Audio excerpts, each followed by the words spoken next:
Welcome back to the Slightlee Daily Podcast. This is episode 96, YouTube, Spotify, Apple Podcasts.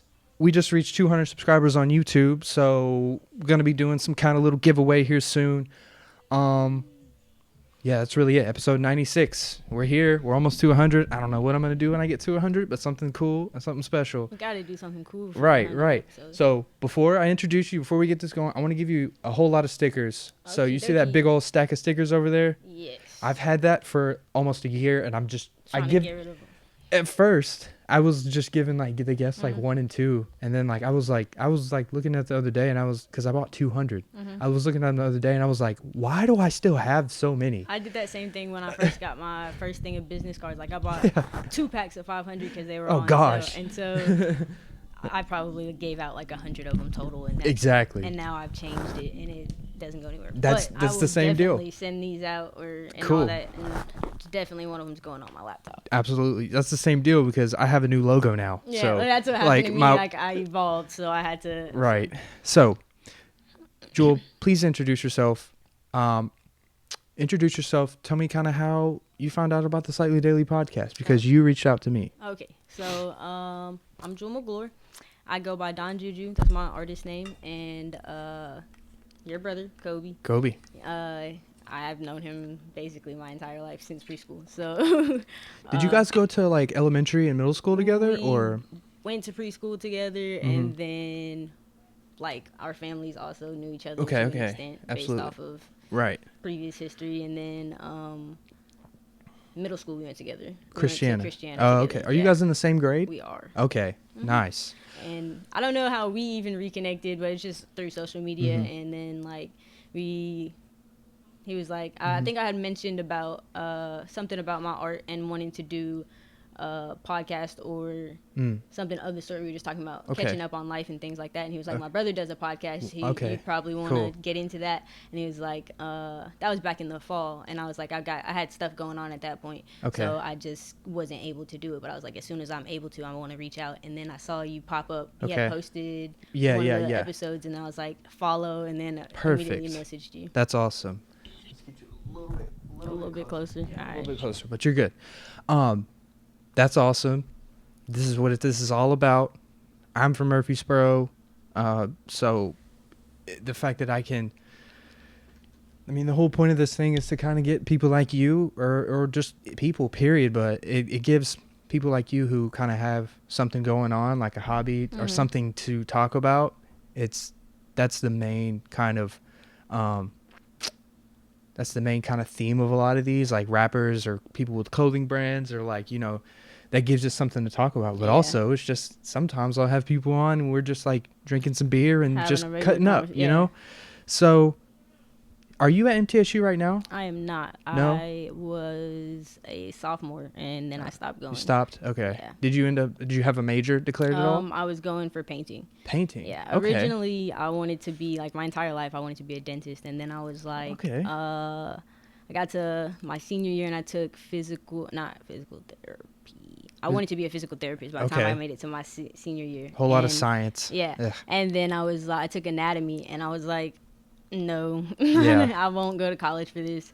And so then my mom told me to do art because I had always been into art. And then I remember being like, artists don't make money. And I was like, why would I go to school for that? And I ended up just doing it. And I started off doing art practices, which is just like overall I would have been able to be in any of the art classes and do like, it wasn't a studio class or a studio major. It wasn't a Bachelor of Fine Arts. And then I switched over after my first semester because I was like, I definitely want to do painting because I feel like that's what my calling is. So. Painting specifically. What kind of draws you to paint more?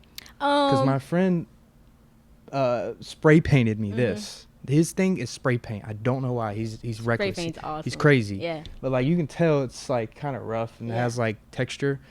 Why do you like painting, I guess? I remember I did my first painting when I was I want to say it was 8th grade, and it was for Christmas, and I had a giant canvas that my parents had got me because every year I get like art stuff because it was just a small hobby that I had. And I never thought that I was like, I knew I was good at drawing or like I was artistic, but I didn't think I was like super great at drawing just off of the fact that like if I was trying to draw that chair, it would look like that chair, but it's not gonna look like super like how you wanted hyper realistic. Yeah. And so that would always have me like that's not necessarily like a career. It's just something I enjoy doing. And but I had painted a peacock for my family on Christmas Eve in the middle of the night and put it out there right before everybody woke up, and I was like, this is really cool, and I was really amazed by it because I'm really into symbolism, so everything I do. So the peacock, I come from a big family, and my family's from New York. Shout out to New York. Shout out to New York. My girlfriend's from New Jersey, or she was born there, so. Yeah, up north is nice. I like it there. I've never been there. I've never been anywhere, really, honestly. I mean, I like it here too, don't get me wrong, but when I was a kid, I was always like, I would never want to claim that I was from Murfreesboro. I'd always be like, no, I'm from Brooklyn. How old were you when you moved here? No, I was born here. Oh, okay, you were born here. My oldest sister. But your my parents were born and raised in Brooklyn, New York, and then my grandparents are actually from Trinidad and Tobago and Guyana, and so they came over to the United States. To New York. Yeah, and came to New York, and then. What made you guys? How do you know how you guys ended up in Tennessee? My parents. I think my mom had like one cousin come down here at one point, and then after my oldest sister turned 1, I've got 5 siblings. I'm the third. After my oldest sister was 1, my second sister, my mom was pregnant with my second sister, and she I guess they decided like they didn't want to raise kids in the city, so they came down here and they started a life together down here. And so me and my family are like real close knit because all of my extended family is in a different state and things like that. Right. But back to the art so thing. Tell me, do you have any like? Obviously, I know kind of this question, but I want you to, or I know the answer kind of because I know your sister paints, but. Is it like a thing in your family to paint and draw and build and create things? It's just like we're all extremely creative and it's all in a different way. So my older sister and I are probably like the most like actually like you'd be like, okay, they can sit down and they can draw and they can do those type of things. And then my second oldest sister, she likes to, she's like poems and poetry, but like my dad, it's 5 girls and then my brother is 10 now, so he's the youngest. He's the youngest out of. So my dad had a lot of young ladies to raise, and so we were all like really independent, but we were also taught to like I know how to do woodworking and all those type of things. That's based important. off of like that. I think that's what enhanced the like using creativity your hands. and things like that. Yeah, like building something like literally like a birdhouse. We would all come together, like we all work together to build things, and that's what we've always done. And also, since we are so close, I think just the imagination when we were kids. I know when I was growing up, I am 3 and 4 years younger than my older siblings, and then after me it's like a 5-year gap. So I grew up with my older siblings, and they we'd be like doing everything together, so I never realized how much of an age gap there was. But we would all like go outside and play all the time, or like even though there was kind of a big age difference, but it didn't feel like it. It was just so like we would build off of that. It's just constantly having a really big imagination, and our parents allowed us to do that, so it helped us to really grow and do that. I think that's what it is. But also my parents are creative as well, but also just in like my dad is a hands-on type person. Like he came from a city, and now they live in Shelbyville. They have a farm. They're doing things like that. So it's like they've lived both sides of it. And then my mom life, and then does like literature, and now she's an English teacher and things like that. She graduated college when I graduated high school and things like that. So it's just, I don't know, I guess you could say it runs in the family, but I'm not sure if it's just we all feed off of each other's energies. What were some like TV shows or stuff that you grew up on that kind of sticks out to you that you feel like had an impact on you?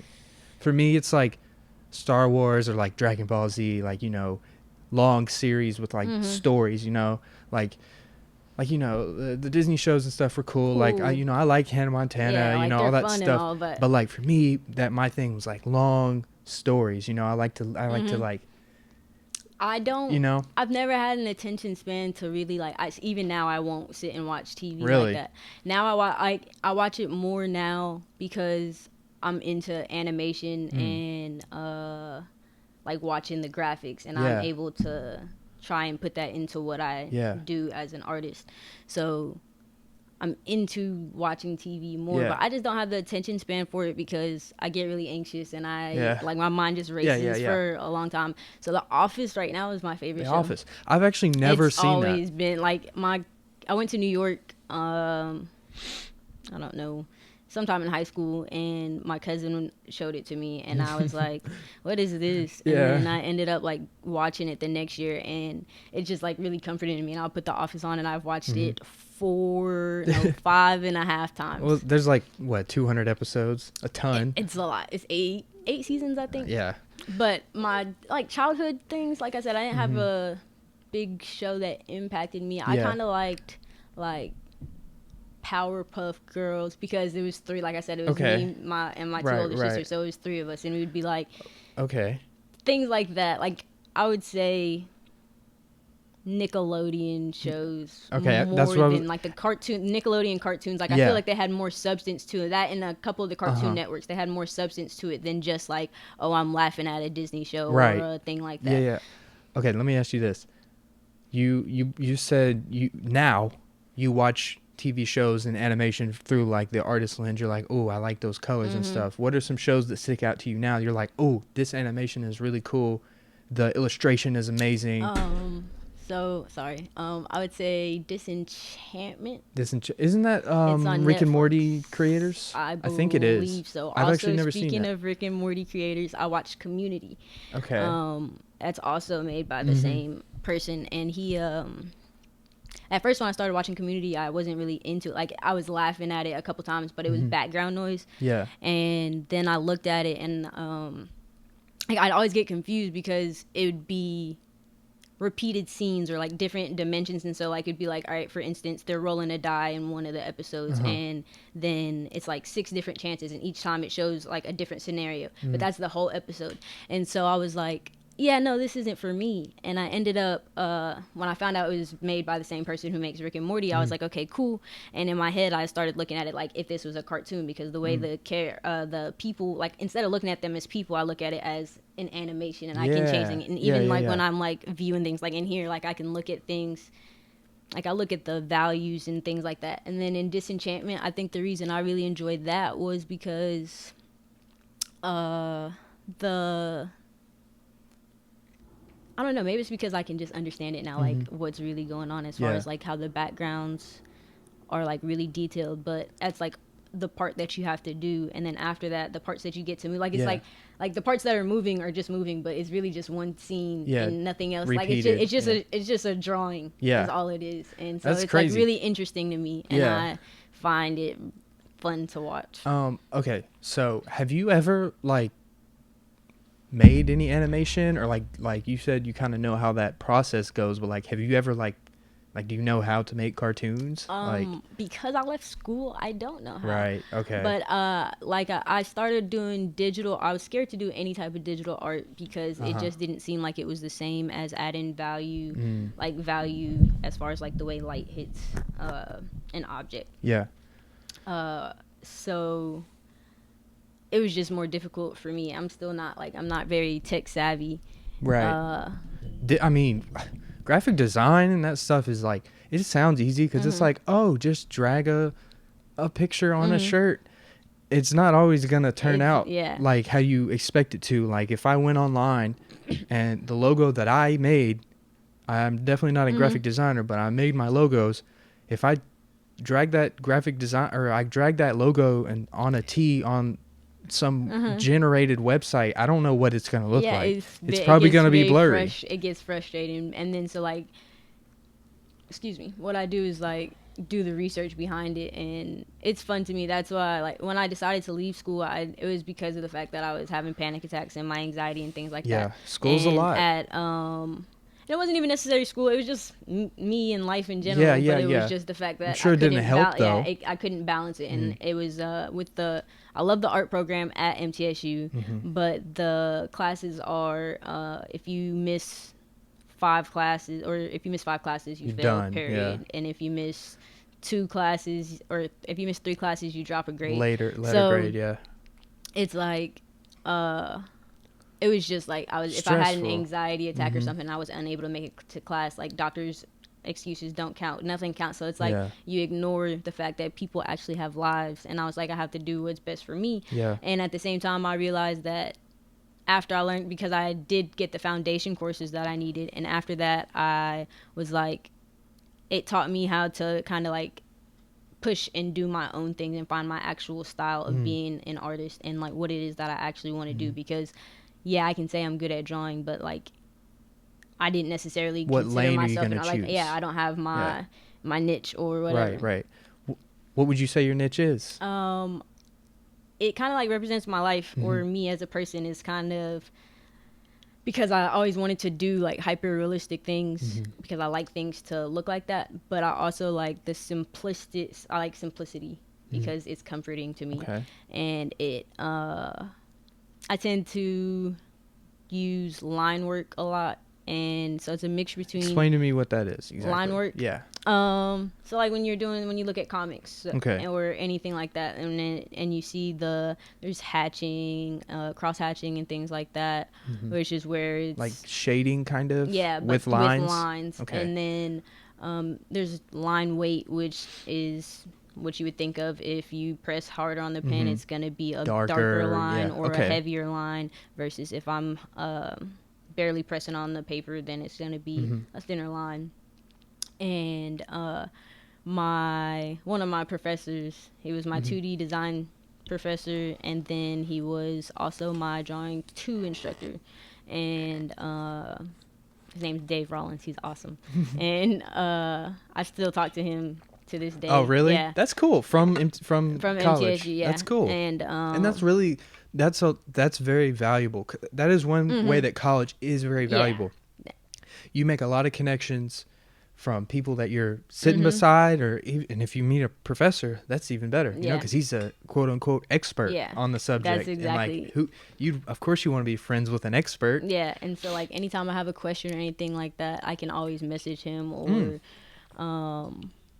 so he's cool. But he made us, in my drawing 2 class, he made us take comic books, and we had to do the comics.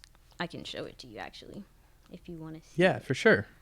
We had to take a comic book and change it into, like, we had to draw it ourselves, whatever the picture was. We'd have to cut it out and then draw it ourselves. So this is one of them. Okay. It was Wonder Woman. So you drew that. So I drew that with pen. With pen. Show flash the camera just real quick. I was zooming in. You can see it. Yeah. Okay. What does that say above her eyebrow? Is that a tattoo? Oh, it says "fuck friends," but that was because my boyfriend asked me to draw it. He's a fashion designer. Oh, and, he asked me to draw it so he could put it on to something. So I took that. And added and changed it around this time. But also whenever we were doing that, he allowed us to change the words or whatever it said in the comic. We just had to try and match the shape, like shape. the eyes. So you needed to have this, like, so that you can make sure that you that's how you can learn, is like looking at something and just doing it. The only way you can learn something is to actually do it. Because when you see it, it might be scary, but when you start doing it, you're like, wow, I really did this. And then once you do it once, it's easier to keep going. I can definitely relate to that. When I was in school, I used to work in a restaurant, and whenever I was first starting this restaurant, they just threw me out there in the middle of a rush in the kitchen, and I was stressed out then, but I came out on the other side. I was like, oh, I know how to do this now. Yeah, now I know how to do everything. Exactly. So like pushing me out there, like you can be like, oh, I want to be a comic. I want to draw this comic, and like I want to be a drawer, but like I don't know how to do it. And if you're hesitant about it, then like you're never gonna learn. How else would you learn? Exactly. And I also agree with that, and that's why I started. I teach Zoom classes it's called Unleash Your Inner Artist through I. Also, my business is Okay. I. Yeah, let's talk about whatever. So with I exclusives, it comes from, I told you my family, my grandparents are from Guyana and Trinidad and Tobago, which is in the Caribbean / the top of South America. Okay. And so I listen to a lot of reggae music. And I've always listened to reggae music, and in a lot of the songs it would say and I was like, what does that mean? So I had researched it, and because I thought it made sense to me, and it like in the songs it would be like in the context of the songs I would think that it meant like we, and I was like, okay, cool. So I looked it up, and it ended up explaining it and going into a deeper meaning of their version of Jesus. Okay. And their Messiah is I don't know how to say it correctly. Okay. I don't know how to say it. I see what you're saying. They call him Jah. And so I represents like a we. So if I say I, it's like me, myself, and I, but it's also all of my people, everybody I care about, everybody I love. But it's like an all-inclusive thing. It's like a one for all for one. Okay. And so with I exclusives, it's everybody's unique and everybody's their own person, but it's how we come together and recognize that as a collective. Like it's good to be different. It's okay to be who you are and to push that. And with Unleash Your Inner Artist, I tried to so that's the name of your class. That's the name of the class. Okay. Unleash Your Inner Artist. Let's whenever you want to, let's get to that. How did that start? But tell me what you finish your thought though. Oh, okay. Yeah. Unleash Your Inner Artist is about, give me a second. No, you're good. Unleash Your Inner Artist is about making sure, like how I said, I didn't know what my niche was. So I took the time to understand that if I could go to school and be stressed out about going to school, and I would sit there for 3 hours a day because studio classes are 3 hours instead of an hour and a half, but still I have to go twice a week. If I could do that, and I had time to do that, and then I had time to go to work and do all these other things I was doing, just because I'm not in school doesn't mean that I can't take the time to sit down and take those hours out of my day and sit down in the mornings and watch a video to learn what it is that I need to learn. So I started off because originally I wanted to, with I, it used to be I Customs, and it was me doing just custom shoes. Okay.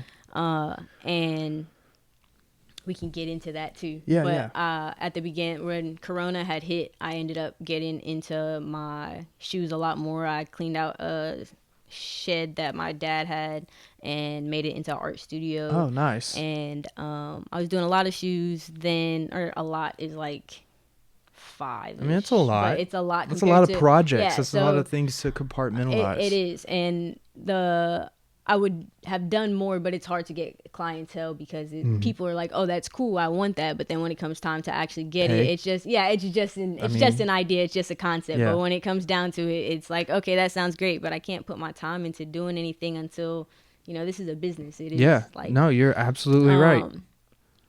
So with that, I started pushing myself, and I had done a lot of research before I even sat. Like, I took at least a month and a half of research, and that was just on YouTube, looking things up, looking at the different supplies that I would need. And then I was a substitute teacher at that point. So when Corona hit, I got put on furlough, which means that I did get unemployment. And the stimulus check, when I got the stimulus check, I used that to put towards my business. And I bought all the supplies that I needed, and all the acrylic paints and things like that. I bought an airbrush machine so that I learned how to airbrush.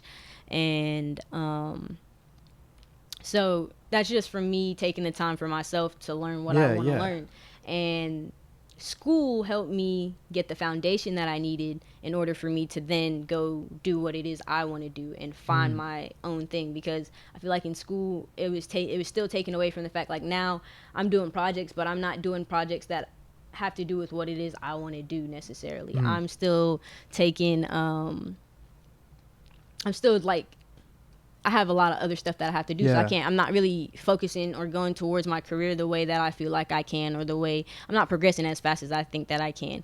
And it's adding too much stress to my life too. So I felt there was more pros to me just doing it on my own, because I feel like I have the sense of self, or I have the ability to have the self-discipline that I need in order to do that. But sometimes it works, sometimes it doesn't. But as of right now, or sometimes it feels like it's not working. But then most of the time, or now I'm seeing like all the progress is finally like showing up, and things are moving a lot faster. How do you feel like that? With the Unleash Your Inner Artist, because I'm at the point where once I started to see that everything was picking up, especially what made it pick up the quickest was this music group I work with, BGA. I'm a part of it, and I just do the cover art for them.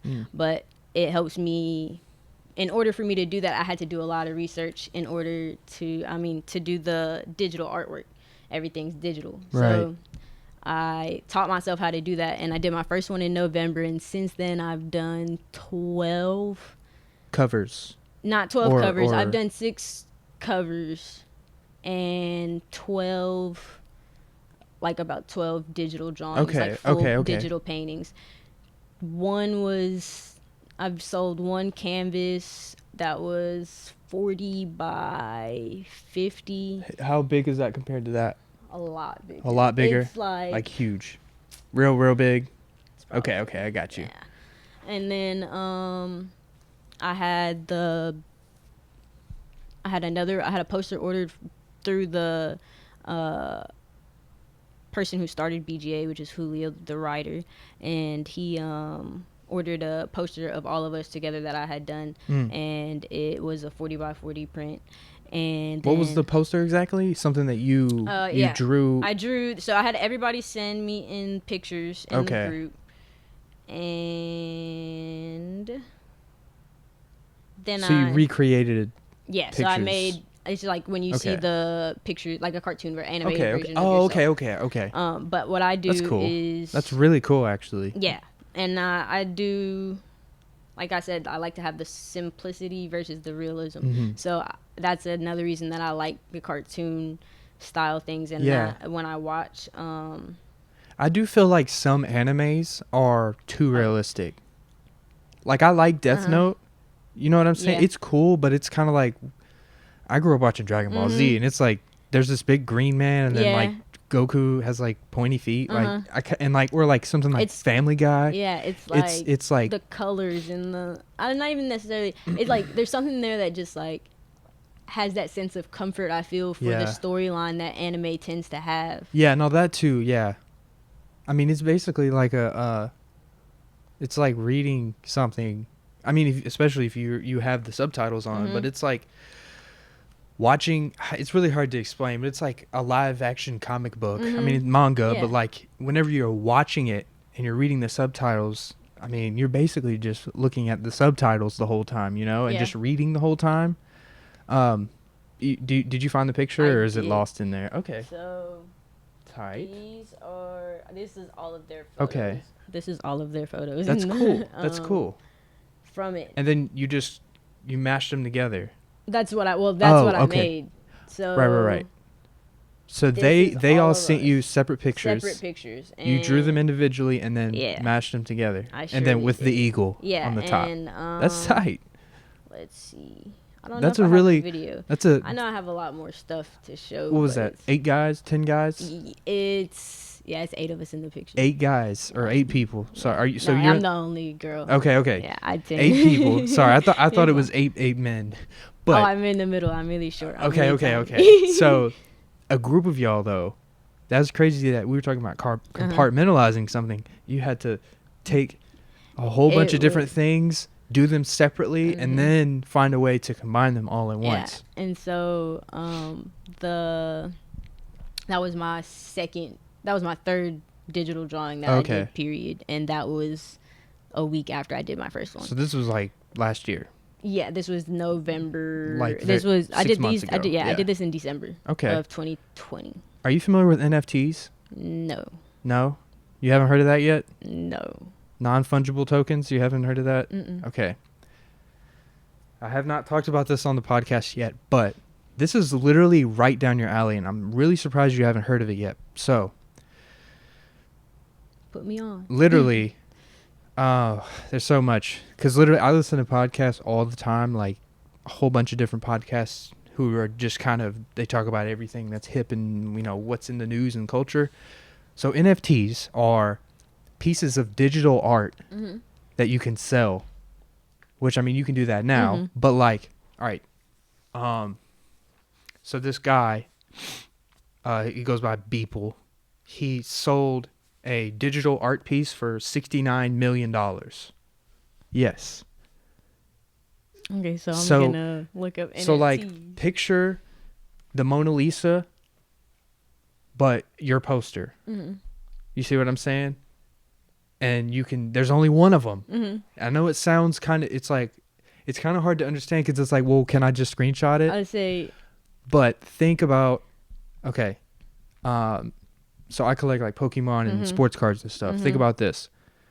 If I was like, Joel, I have a Pokemon card here, and then you were like, well, I have one too, but I used a copy machine. It's not the same thing. It's not the real one, you know? And so that's the same thing with, that's why I changed it from I&I Customs to I&I Exclusives. Because of the fact that I felt it was either going to be I&I Exclusives or I&I one-of-ones, because it's just like, there's only one. It's based off of the. You're unique. Literally doing it's that. That exact thing, and it's no matter what. So even if I make, I did this drawing, which Kobe actually helped me come up with the concept for it, because he was talking to me, and I was like, it just made me think of 8th grade, and we had read this book called Code Orange, and so it was about anthrax. And oh wow. Yeah, it's pretty dark. It was like the CDC and stuff involved, and so I took it and changed it into this drawing that I had. Wanted to do of one of my friends. She was sitting at my house on the couch one day. It was Christmas Eve of last year as well, and she was sitting there with a bright orange hat on and a fur coat, and she was just and I was like, and she's shorter than I am, so I was like, yeah, can I take pictures of you, because I just need, like, I know eventually I'm gonna want to do something with this. And so I did, and when I did it, she was like, she wanted to buy a print of it, and so I was like, well, I can take all of these and make it into something for you, or I can have it to where this is the only, like, if you want this one, then nobody else will ever be able to buy this one. And so I made her a custom poster, and I also posted that on my page. Like, custom posters, you're talking about physical posters. So what I do is I order it through a website. Okay. And so all I have to do is the digital. I basically am doing what the shirt thing, the NFT thing. No, literally, yes. Yeah, but it is also like the shirt thing too, because like when you have to put the file in there. But I make sure, so I have the Adobe Creative Cloud, which is awesome. Got to make sure the pixels are. Yeah, so I have to. I put it on what it's supposed, like what matches, and the best thing that works for any album covers or any Instagram posts or social media posts in general, that perfect square is 3,000 pixels by 3,000 pixels. And I had to learn a little bit about frames. Like, just for me, because I do YouTube. I am posting clips and cutting clips all the time, so I had to learn about aspect ratios and stuff, because TikTok is 16:9. Instagram is 8:8 square. IGTV is like something else. You have to like format it a certain way, or else it's like gonna do half of it. TikTok, that one gave me a headache, like the reel and TikTok thing, to figure out how to go full top to bottom, because you can do the square, but then there's like this weird black bar, and I found out for engagement, I don't know what it is, our brains, whenever we see a full screen, we're like, oh, like pretty, you know what I'm saying? Like, and whenever we see like little black bars on the top and bottom, we're more inclined to we lose keep it going. Interest. And I've noticed that even like on my profile, which, I mean, I know the algorithm is whatever, because some of them will get 200 views, and then some, like the other day I posted one, I got like 2,000. I only have like 600 followers. You know, it's like it's the algorithm, but okay. And see, I don't know that stuff yet, and so that's what I have. Like, I've tried to edit videos and things like that, and I have a very, very, very basic understanding of it, because I have the Adobe Creative Cloud, so I'm able to go in between different platforms. And do you have a Premiere Pro, or so you have it all? So I have all of them. Premiere Pro is what they taught us at MT. That's what I try and use. I went to school for journalism, so I had to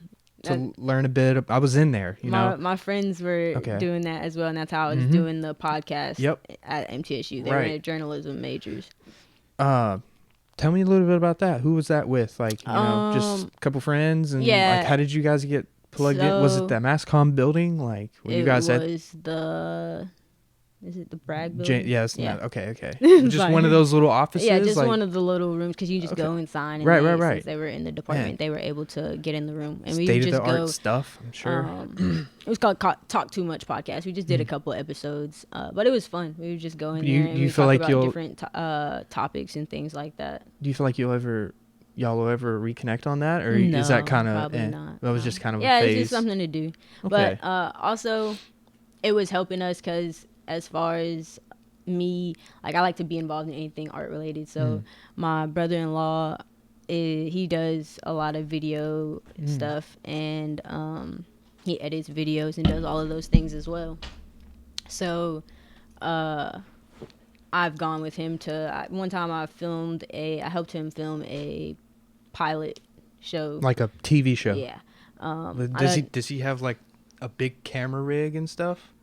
I got to use that. Okay. But it's not necessarily his, but like he's able to use it through his church, Zion.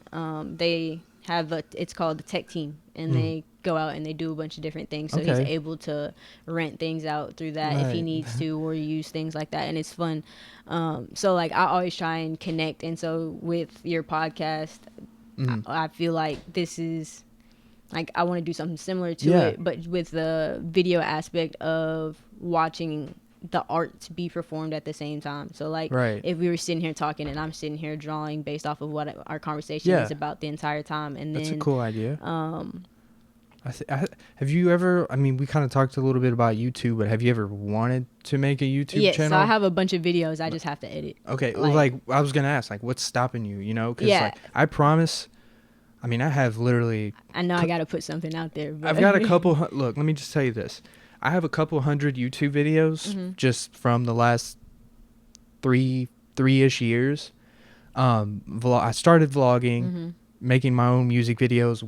But what I'm getting at is just using my resources. I use my iPhone for a lot. iPhone 8 Plus. Like, all my vlogs pretty much until, like, I got this last year. And then, like, with my GoPros. So like, and I feel like a lot of people get intimidated whenever they're like, oh, I want to make a YouTube channel. It's not that hard. Yeah. It's really not. If you have a laptop and an iPhone, it's really all you need. I know that, and that's why I had started, but it's just like the time that it takes to put into editing things. And so I was like, it already is taking me a bunch of time to sit down and actually do the work of the shoes and things like that. Sure. And so I wanted to focus more on the art aspect of it. And also because of the fact, like, based on the research that I did do, and I'm using Instagram before I start my YouTube because it's kind of like a smaller scale for me. Yeah. So before I was able to actually go in and really want my Instagram to grow the way that I needed it to, I had to make sure that I was going to be able to be consistent, or more consistent than I was being, because me having 2 pictures on there, or like all my old shoes that I ever did, wasn't doing anything for me, because nobody, like, eventually you're going to come across that page and be like, why am I following this page? Like, what is this? They haven't posted. It's nothing's going on. And so that's what I've been trying to build on, and I try and make sure I post a lot more than I did, and it's because I have things sitting already there for me to put out. So same thing, like, now that I have a stock of art, now I can get into editing videos, and because everything is moving so quickly, it's like idle time is not very good for me. Do you want to make videos like, okay, this is how I made this custom top to bottom? Like, what kind of videos so I have do you videos like that. That's what I think that would be cool. I have a lot of different ideas. Or maybe not even YouTube. You could just, like you said, just do Instagram. The IGTV thing is, I mean, it's pretty much YouTube. You know, YouTube just has like Google. It's owned by Google, so it has Google's algorithm, and then like Instagram is owned by Facebook, so it has Facebook's. So it's kind of like, it might be easier to get followers on Instagram, but it's also way easier to get views on YouTube. it's harder to get subscribers on YouTube. You see what I'm saying? So I mean, there's pros and cons to there's pros and cons. Yeah. Okay. So yeah, that's all it really is. I see. It's like eventually I'm gonna get to it, and then like doing this, or even like I said, like I had like recently I was in the studio with we recorded a song. My brother-in-law is actually the one who recorded the music video for BGA, and also the song dropped today. It's Vibrations. Nice. My artwork's on it. Nice. Is it on all platforms? Yes, it is. That's cool. With a music video? Is it out? The music video is not out yet, but it's in the works. Yeah. Well, it's really just not done out yet. Oh, it's done, but it's not out. Yet. Okay. Yeah, like how'd you meet those guys? So through my brother-in-law, my oldest sister is married, and the church they go to is just one of their friends. Oh, okay. And that works out perfect. Yeah, and that's so perfect. he also does the recording and things like, or video and stuff like that with the tech team. And so when I would go work, I had asked him, or he had made TJ, my brother-in-law, made a music video for him, and had asked him, and I was like, is he serious about music or whatever? Because I always look for opportunities to network in any type of way. And so that's like how you said school is good for networking. I was like, that is the one thing that I miss. Yeah. Like that one thing that would have kept me there more than anything is just the fact that I know that I could have capitalize as much as I should have. I could have. I know that now, though. You know, because it kind of worked out in a way, because a lot of the rappers that I've had on here, I was like fans of them when I was in school. I was like, oh, these guys are killing it. Like, these guys are awesome. And then I created the brand, and Instagram, I had followed them and stuff, and then such and such happened, and then I made my way into their radar, and then it worked out that way. Yeah. But like, we never actually knew each other from MTSU, but I knew who they were. Yeah. You know what I'm saying? Yeah. But it all worked out. And so with me, like, I'm the type of person it's really easy for me to network in general because of the fact that you're serious. And I just like, people tend to be drawn to me, and they like to talk to me, or like just based off of my energy or the way I carry myself. Like, I speak to everyone most of the time. Right. Like, and hold a genuine conversation without it being any. So like, I'll meet somebody at, say, Planet Fitness, and then eventually, just from the way that I treated them this one time, I'm gonna, like, if I like it, an opportunity arises from it. And that happens often. It happens so many times. And so like, when I was in the studio the other night, a producer had came in at the end of the night, and she was asking them, all the actual like rappers in the group, for their Instagrams and things. And so I stood up and I went over there to her, and I was like, yeah, I just do the art for the group. And which is an important piece. Yeah, and I showed her a lot of the stuff that I've done, and she was like, oh yeah, that's dope. Do you do digital art and like graphic design and things like that? And I don't technically do graphic design, but I do digital art, and I can get into, like, and so I'm gonna get into, it's like, you can do it without going to school. It's something that a lot of people don't. As far as graphic design, you're like one step from it. That's what I'm saying. It's just like, I don't know the necessary like the science. That's like that's the science about like the technical points, like, but you're close. But from me talking to people, because of all the people that I do meet, and I do know a lot of people, I do have a lot of friends who are in school. So it's like, I have a friend who I asked about animation, and I was like, because I noticed how I have an interest for the cartoon style and things like that, and I want to be able to make a cartoon, and that'd be cool. Yeah, like, there's a lot of stuff I want to do. I know I'm gonna do a bunch of stuff. Like, I'm gonna be able to do tattoos and things like that. Like, there's a lot of stuff I want to do. Anything art related, I'm telling you, I'm in it. I want to be a part of it, because it like, I feel like as an artist, it's hard to see the progress that's being made in any form of art. This is a form of art, being in the music industry, being a writer, any type of anything. Almost anything is an art, honestly. Yeah, life, but it's period. So it's just kind of like, I feel like, I don't know. Let me ask you this. I lost my words. What do you what's coming directly next for Jewel, the artist? What's kind of on your agenda next? project wise, like what are you going to be releasing soon? What's in the works right now for 2021? Like what's on your plans right now? Right now, Yeah. Like we kind of got like your backstory. Yeah. We're kind of making our way Yeah. through the story, which it's not over yet. Yeah. But what's kind of the next chapter for you? So right now, focusing mainly on the Unleash Your Inner Artist, which are the classes that I teach. Tell me, all right. Yeah. So tell me a little bit about that. The people who maybe people want to join or something. Mm-hmm. What exactly? How did you do that?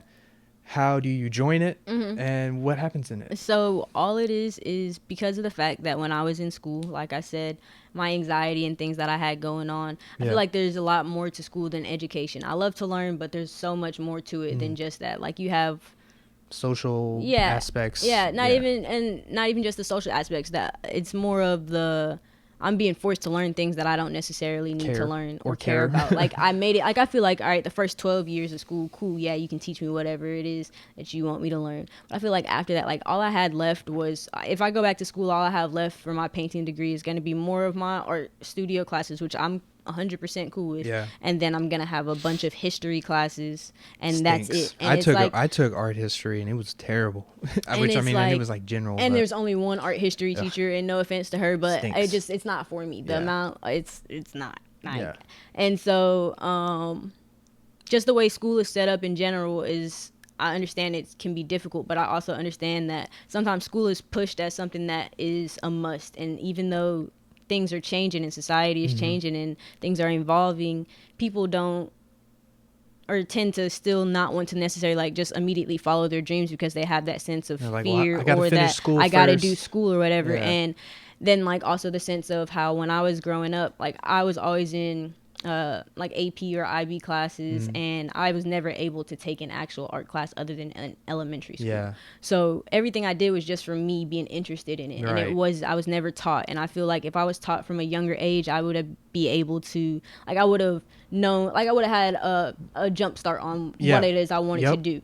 And I feel like in the school system, like growing up, they were taking more and more of the creative things out and only putting in the critical thinking parts, which is important. But creative thinking, which in college I learned, I had to read an article about it, and it was like the way that you like how creative thinking actually enhances the critical thinking part because it gives you more perceptions. The right brain, left brain. Yeah, it's that whole battle, and it's like, we won. Like the right brain is so strong. Or left brain is so it's like the left logical brain is the logics and the right side is the creativity. But with that, I just decided that it would be cool for me to help people understand that art is not making something look like what it looks like. And every time I tell somebody that they're like, oh my gosh, that's so cool, I wish I could do it. And I'm like, I promise you could do exactly what I just did. And even when I was in college, I saw people who weren't good at art. Right. And they were in my drawing classes and things like that, and they were able to learn how to draw. And so it's something that you can learn. And so since I have the foundation courses, I can teach you the foundation, and then I can teach you the process that I used in order to find my own niche. And so it's to help you find what you want to do. And so it's not like school in the aspect of, it's more of like guiding one-on-one. Yeah, it's one-on-one. Like it's just like how me and you are sitting here talking. If you wanted to know how to custom your shoes, I can sit down right here and just talk you through it and show you those things, but also teach you. Go to Michael's, get you these brushes, like, and then whatever. It's whatever you're interested in, and it's on your own time. It's not like I'm giving you homework to go do, and you have to have it done by tomorrow or whatever. Like it's for you. For your benefit. It's for you. It's as what you put in is what you're gonna get out, and. So it really excites me because even when I start talking about it to anybody, they're like, nah, I can't do it. And then like I show them. So like yesterday I got off work. Yesterday I got off work and I had somebody message me and ask me if I had any shoe paint. And I had cut my hair off, and he's my barber. So he was my barber. And he was like, do you have any like actual shoe paint? Because I'm going to Florida and I want my shoes to be different. And so he just wanted to do some splatter paint, and he came over, and I was like gonna send him with all this stuff he needed, and I was explaining it to him, and I was like, I'm not doing anything if you just want to do it here. We can sit here and I'll show you the process real quick and go over it real quick. And he was like, yeah, that's cool. So we did it, and I taught him how to tape the shoe, and he got like a basic concept or basic understanding. He was like, the first time I tried doing this, it was just like, I was just like, forget it, because he's painted a pair of shoes before. But he had a better understanding based off of, like, it was in the span of 3 hours. He asked me, I work at the Nashville Zoo. For Commons Art Shops, and I do face painting and henna tattoos. Oh, nice. Just started at the beginning of this month. Oh. So that's another thing. So this summer I'll be doing a lot of face painting and henna tattoos. Yeah, for sure. Already got an opportunity this Saturday at Sportscom. They're doing a community event, and I get to go do face painting there. It's just volunteer work, but nonetheless, cool. I'm going to have business cards to hand out. I contacted my older sister and was like, hey, can you get me some business cards going? And here, like, the creative part. And that's another thing. Like, we all go through each other like that. But the class is cool, though.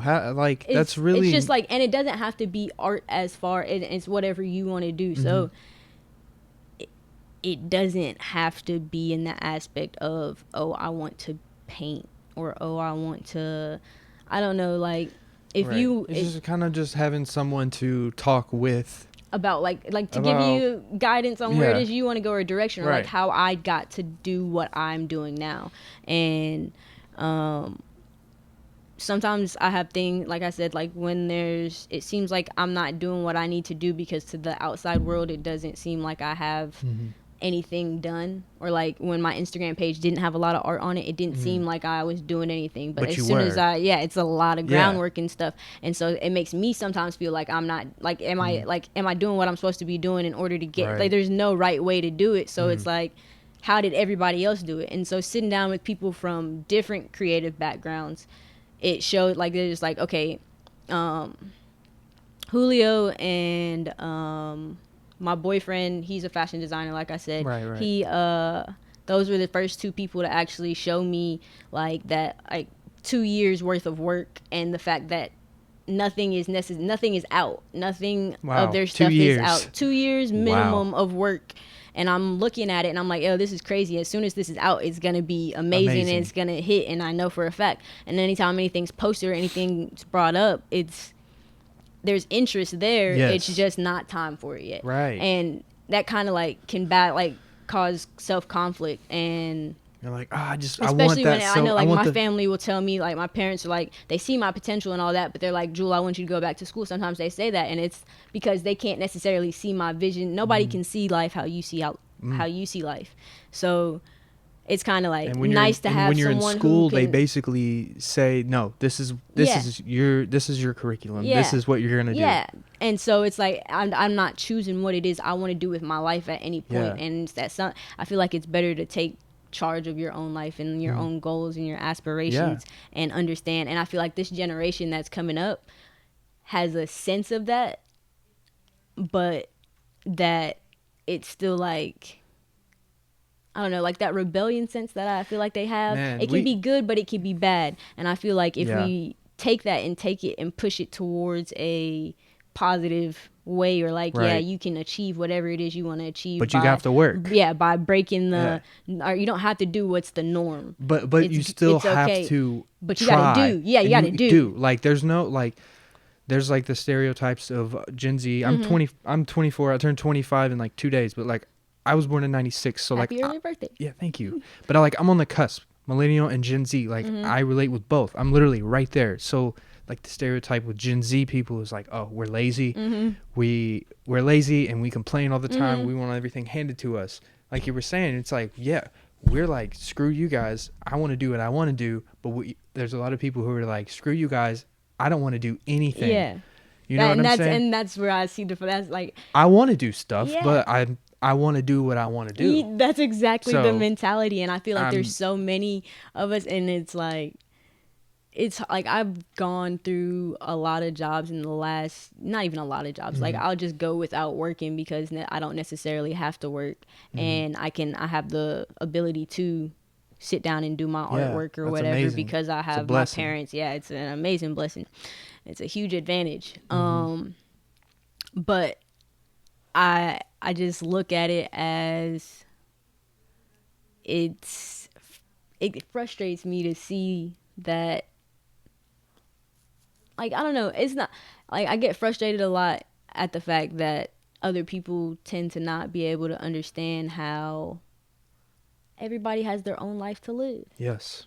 And Absolutely. it's okay. Like, and I feel like care kicks in, and it's like, I care about you, so I want you to, you know, like, I don't see what's going on. Like, I can't see the full picture. So it, like, from what I'm seeing, it doesn't look like you're reaching what you need to be reaching. But like, I know for a fact you can do it. Yeah. But the route that I think that you should take, and it's like, you got to realize it's not the route that I think. It doesn't matter what route you think I should take. It's because your you life. messed up along the way, and the route you thought you should take led you down a wrong path at some point. So it's kind of like, I love that. You're very smart for your age. Thank you. I get that's sure. and I battle with that, like, a lot of my, as the me never feeling like I was my age, because my older siblings is like, I'm now looking back and I'm like, that's probably what caused a lot of it. Is just like, I never realized how young I was in comparison to them. I'm 5 years old running around with 10-year-olds. 9-year-old and an 8-year-old, and I'm like thinking that I'm the same age as them and I'm doing everything they're doing. And well, that's a great. Jewel, do you have anything else you want to say before we get off of here? No, I appreciate really. you. I was gonna say, seriously. I would really like to come back. That's about all I have to absolutely. Bring say. a friend. And I would like to say thank bring your you. boyfriend. That'd be cool. That would be really cool. We do collabs and things like that too. And that would be really cool. I mean, to meet him, get his perspective on, you know, his process too. Really great at talking. Awesome. Jewel, thank you. It was a pleasure. I'll link all your stuff in the blog post. Send me a couple art pictures too. I'll put them in. Send me some samples. I will put them in the blog too, and this will be out in the next couple days. Research NFTs for sure. For real. I definitely will, because it's art on the blockchain, like cryptocurrency. Okay. I'm gonna leave it at that. But yes, episode 96. Thank you guys for watching. Yeah. All right.